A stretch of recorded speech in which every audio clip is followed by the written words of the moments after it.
Llavors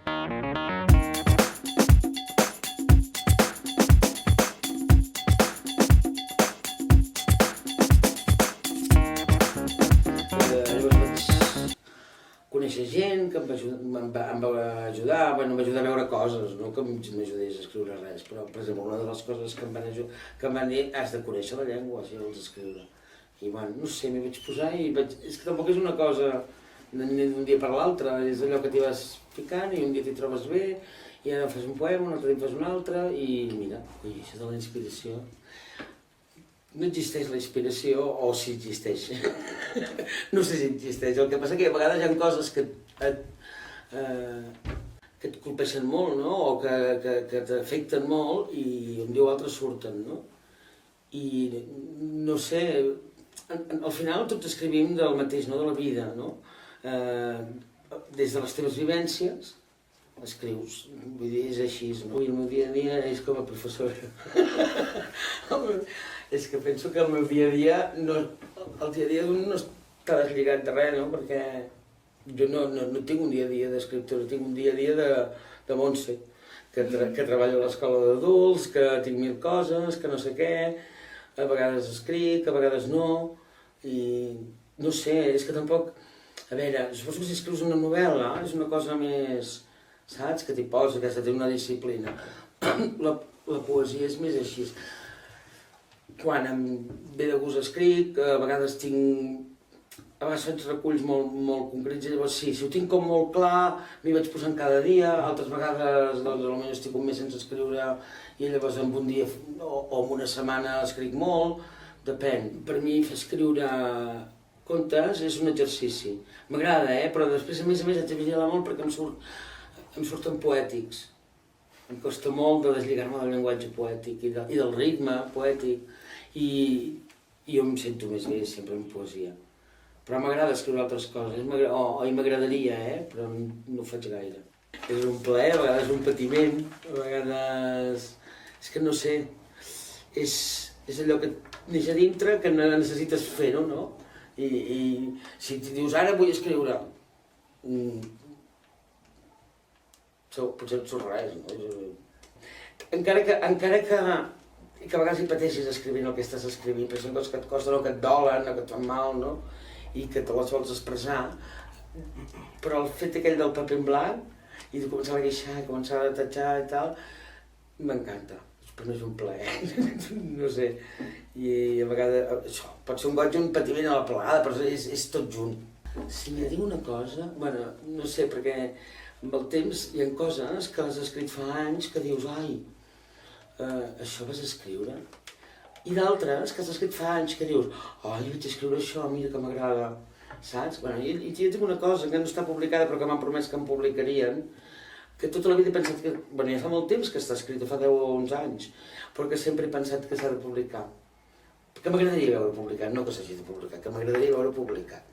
I que es diu Cases, Cambres, Murs, que són unes proses poètiques sobre cases, després uns poemes, bueno, és tota una cosa molt rodona, molt pensada i molt... O sigui, no és un poema sol, sinó que està fent tot un recull, no? I a l'editorial Témenos, que em va dir que m'ho publicaria, fa temps que m'ho va dir, però són molt... Bueno, van lents i són una editorial molt petita, però bueno, que no tinc pressa, ja ho faran. I aquesta és de les coses que a mi, les coses que més m'estimo, aquest recull que no està publicat.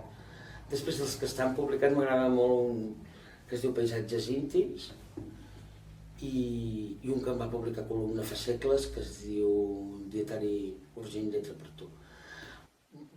Jo tinc a l'ànima en Pablo Neruda, però a part d'això jo he llegit molt Martí Pol, m'agrada molt Vinyoli. Vinyoli,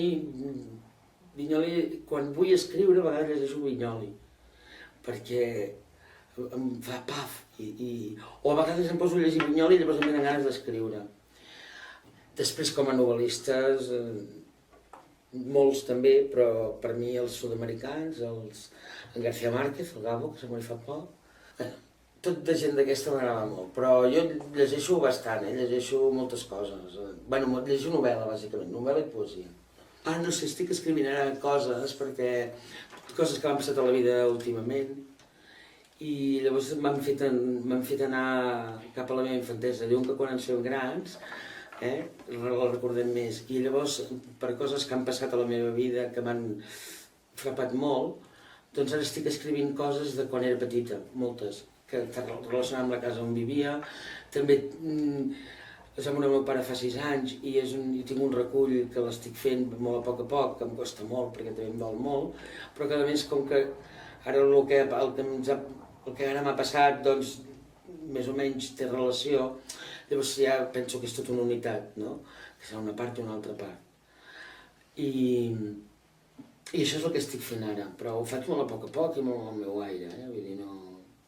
Bé, primer el que us he dit abans, la llengua. Has de dominar la llengua i això ho vaig entendre al cap de poc temps, no? Perquè és que si no la domines no pot ser...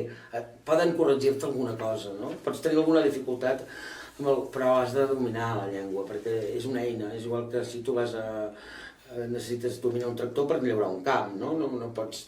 Si no has de fer anar el tractor no llauraràs el camp. Doncs l'eina principal és aquesta. Un poema ha de crear un ambient, no ha de dir, per exemple, no puc dir ai, que trist estic, ai, que malament, quin món més dolent. No és això, sinó que jo el que haig de crear un clima per dir allò, no? Després també un poema ha de tenir, per mi ha de tenir també musicalitat, és molt important, a mi m'agrada molt que tingui molta musicalitat, i a més a vegades et surt sola. No és imprescindible, però jo faig servir molt la mètrica,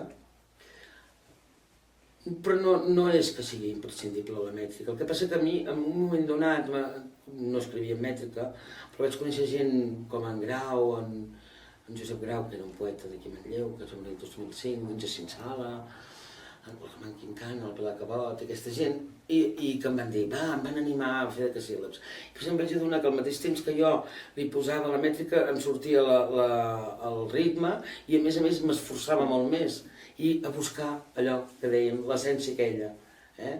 Doncs, no sé, és que tampoc són coses meves, potser un altre et dirà una altra cosa, però no es pot escriure de qualsevol manera, penso.